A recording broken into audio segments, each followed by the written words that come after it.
Hey everybody, thank you for watching Leaf by Leaf. Today I want to talk about Harold Bloom's first book, The Anxiety of Influence, A Theory of Poetry. Now, Harold Bloom just recently passed away at 89 years old. He has been an imposing force in literary criticism, spending his entire long career at Yale University. He has also been a major influence on myself as a reader and somewhat as a critic. I don't really consider myself a critic as much as a reader. But Bloom, for all of his sort of off-putting pompousness and braggadocio and some other things that cause him to be hated amongst, especially what he condescendingly termed the school of resentment. For all of that, that stuff is irksome to me too, but it cannot be denied that Harold Bloom definitely awakened me and challenged me to pay deeper attention to great literature. And he has been a major influence on my reading choices and the way in which I read. And his deep passion for and love for literature in general, especially great poetry, is intoxicating. You really can't find anyone else out there who is just simply an adoring reader, and it's very contagious. So anyhow, this is his first book. We have to put this in a little bit of context, but to sum it all up, his view that he's standing on is that the meaning of a poem can only ever be another poem. So that's sort of in a nutshell what he's getting at. And to put it in its historical context, this theory of poetry is coming out of and in the midst of the dominant schools of the new criticism and the theories of the death of the author from French criticism, semiotics and structuralism and archetypal studies based on Jacques Lacan and so on. These are the schools of criticism that sought to put the author and everything else aside and just study the work, the poem itself, as sort of a found thing or an artifact, and to actually do things with it. But Bloom saw this as an expulsion or omission of the genius behind the work, and he calls this genius the poet as poet. So we're not looking at, say, Wallace Stevens the man, but Wallace Stevens the poet. Genius in an author has been a preoccupation of Bloom's from the beginning. Eventually, he does give us this massive tome called Genius, and it's a mosaic of 100 exemplary creative minds. So in that manner, Bloom is bringing the author back into the picture, and along with that comes the author's demographic.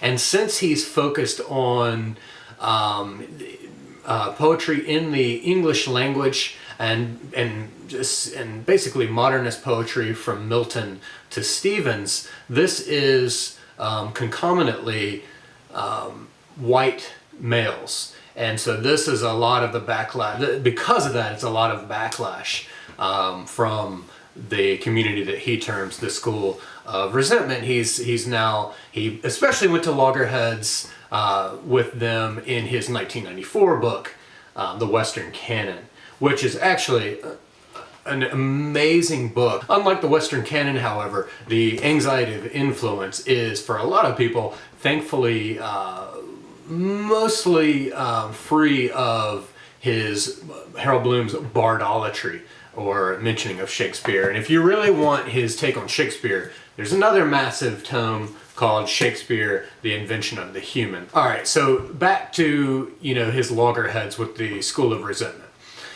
As I see it, this whole contention is ostensibly about the people selected for the canon. But I think the real rub is that, if we can all admit that absolute equality amongst authors would not be a good thing, because essentially if there's absolute equality across all poets, let's say, then the poets essentially disappear, because there's no difference to bringing them into contrast. And I think everybody can agree that some works are just simply better than others. So where the rub comes in is with figuring, establishing who exactly and how and why, who is able to make these literary judgments about what is and is not better. The Anxiety of Influence is definitely way more densely and esoterically written, though it is very, very rich for the close reader, than any of his later works. In fact, he has said in interviews that he got so much backlash about how opaque his work was, that he started writing as simply as he possibly could. But really, the thing with Bloom in this book is that he has seemingly absorbed everything that he has read, the whole critical tradition of the Western canon and all of its major literature, and he's absorbed these things to a degree to where he's just casually conversant in them. And so, he knows all of Freud, he knows all of Shelley, he knows all of Wilde, he knows all of Nietzsche and Freud and so on, both their writings and their theories and so on. And the poets, of course, he has absorbed all of them. And he's big all the way through the end. He's big on possessing poetry by memory. He wants the poem to live inside of you. And so because of that, there's sort of an expectation here that a certain bulk of information. So in order to really be able to chip away at this book, it does demand you to do some work on your own. Nonetheless, in a New York Times article that came out once Harold Bloom passed on by Denisha Smith, I'll provide a link in the description to that article, but she quoted John Hollander, who was a friend and poet of Harold's, and John Hollander even said, "Harold is not a particularly good explainer. He'll get hold of a word and allow this to generate a concept for him, but he's not in a position to say very clearly what he means and what he's doing." And this is extremely true in here. In a second, I will get to the 6-ratio life cycle of a strong poet, and he picks these very archaic words for each of those phases. Again, this is his first published work. It is a rough read, but it is the foundation of his entire career. He followed it with A Map of Misreading, which was his next major published work. And in this one, which I'll do a video on here in a few weeks, in this one he actually puts everything from his theory in The Anxiety of Influence into practice with some actual poems in a very, very deep and methodical way. So that highlights it. And to be honest, this is the second time I've read The Anxiety of Influence, and I definitely understand it a lot more now than the first time I was bewildered by it.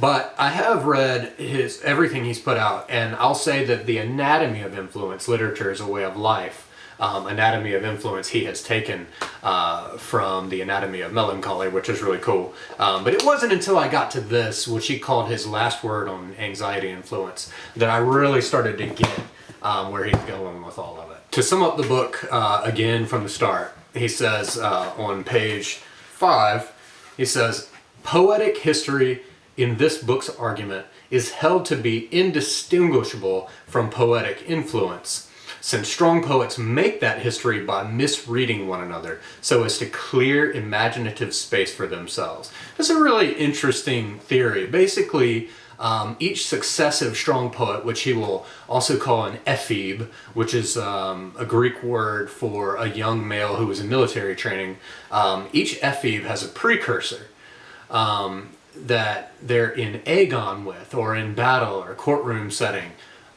with, to creatively misread the precursor so as to clear that imaginative space for themselves. There's this very real anxiety of influence. He brings it out of Oscar Wilde's picture of Dorian Gray, where it says, he, meaning the ephebe or the weaker poet, or the latecomer, as Bloom will sometimes call him, he becomes an echo of someone else's music, an actor of a part that has not been written for him. And that is the anxiety. When someone in the Middle Ages sat down to write a poem, how could they not be fearful of being in the wake of, say, Dante? As time runs on in poetic history, each successive poet gets more and more anxious to claim themselves free of this influence. Wallace Stevens is shown to be the most truculently against this, with his claims of the fact that he doesn't even read T.S. Eliot and Pound because he doesn't want to be affected by them in any way. He's his own thing. He has created a solipsism around himself. But of course, as Bloom shows very, very nicely, that's not true. Bloom sees the schools of formalist criticism, archetypal criticism, and similar disciplines of basically falling short in the aiding of reading one poem by any poet whatsoever. And that's the real sticking point in Bloom's entire career. He deeply, deeply cares in the end about reading the poems deeply, not doing something with them, but reading them and enjoying them. And absorbing them. And this has been a really difficult thing because there's an impulse in our culture that has grown and grown and grown and is now culminated in this STEM motivation to basically prepare people to go out and improve the economy by producing technology that we can sell and so on. But for Bloom, he's an aesthete, and he just wants to appreciate great artists and great art.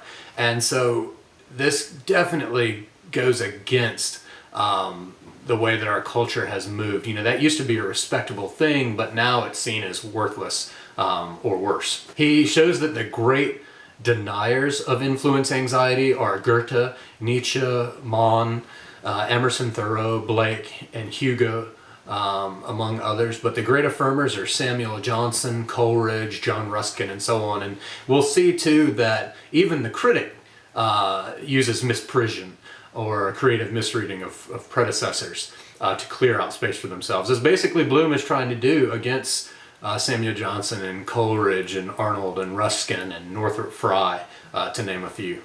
All right, so the 6-ratio life cycle of a poet going from an ephebe to a strong poet and these pronunciations are very clearly my own, so forgive me, but Kleineman, which is a misreading or misprision, a swerve away from the precursor. And next is tessera, which is retaining the precursor's terms but recasting them in an antithetical meaning. Then kenosis, a move toward discontinuity with the precursor. Daimonization, a counter sublime against the precursor sublime. And there is a fairly recent book called The Daimon Knows, and it's literary greatness in the American sublime, and he gets more into what he means by the daimon, which comes from a Ralph Waldo Emerson essay. Then there's ascesis, which is self-purgation, which intends towards solitude or solipsism. And then finally there is apophthegms, which is where the new poet holds the work open to the precursor, as though the new poet had also written the previous work. So that matrix is what Bloom terms the revisionary ratio. It can be mathematically represented as all of those phases I just named, with the colon in between them, just as you'd see a mathematical ratio. And for example, for Wallace Stevens, he would have the highest value in the ascesis portion of that ratio. So let's talk about each one. Kleineman is taken from Lucretius's De Rerum Natura to mean a change that comes about from a swerving of atoms and create something new. So this is where the ephebe swerves away from the predecessor. And if you want to know more about Kleineman from De Rerum Natura of Lucretius, I highly recommend Stephen Greenblatt's The Swerve, How the World Became Modern. So with this very first ratio, Bloom shows that trying to understand a poem as an entity in itself is a failed enterprise of formalism. Instead, we should pursue the quest of reading the poem as the poet's deliberate misprision of a precursor, which can seem very limiting to people who aren't acquainted with Bloom's theory. Tessera. Antitheses are being antithetical in its rhetorical meaning the juxtaposition of contrasting ideas between precursor and ephebe in a balanced or parallel structure. So this represents the later poet's attempt to persuade himself that the precursor's word would be worn out if not redeemed by himself, the ephebe. It's a very interesting thought. Kenosis is an emptying out of oneself. And he gets this word kenosis from the Koine Greek of St. Paul when he's talking about Jesus giving up his Godhead to become fully man. And that leads perfectly into the interchapter. But first I'll highlight what that kenosis means on page, let's see, 91. Here's the pragmatic formula for kenosis. Where the precursor was, there the ephebe shall be. But by the discontinuous mode of emptying the precursor of his divinity while appearing to empty himself of his own. Very interesting, especially when thinking of this father and son figure, which also leads back to Freud's family romance, which is very much a braid in this theory. In the interchapter, between the first three ratios and the second three ratios, we get this: rhetorical, Aristotelian, phenomenological, and structuralist criticisms all reduce, whether to images, ideas, given things, or phonemes. Moral and other blatant philosophical or psychological criticisms all reduce to rival conceptualizations. We reduce, meaning we critics of the anxiety of influence theory, we reduce, if at all, to another poem. The meaning of a poem can only be another poem. Criticism is defined by Bloom at the start of his career as the art of knowing the hidden roads that go from one poem to another poem. Alright, so the next phase is daimonization, and this is where the ephebe, or the later poet, creates a counter-sublime. If the precursor has created a sublime, now the ephebe is creating a counter-sublime who suggests the precursor's relative weakness, thus reducing them from a daimon to a human. Next phase, ascesis. This is where the ephebe is now so intoxicated by the achievement of the counter-sublime that the ephebe now turns his powers on himself. And this involves a curtailment of ability in order to achieve a solipsism or isolation from any influence. But each time this happens successively, it's a diminishment of the ephebe because of this curtailment that has to take place. And then finally, apophrodes is a return of the dead, or a return of the precursor through the mediumship of the newly strong poet. So now that the precursor has been stripped of their divinity and shown to be weak, and this counter-sublime is shown, well, it's the precursor's presence is still in there, but now weakened. So it's a constant return of the dead. The ephebe cannot escape it.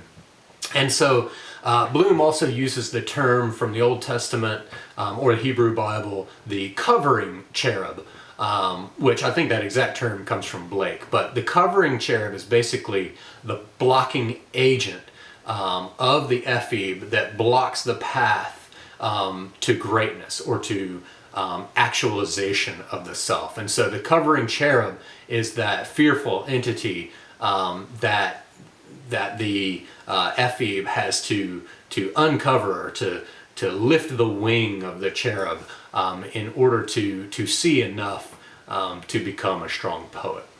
So I hope that is at least a little bit helpful for reading The Anxiety of Influence, the very first book of Bloom's career. I do highly recommend it, but only in tandem with A Map of Misreading and The Anatomy of Influence to fully grasp his stance on the defining theory of his entire career. Thank you all for watching. Have a great day.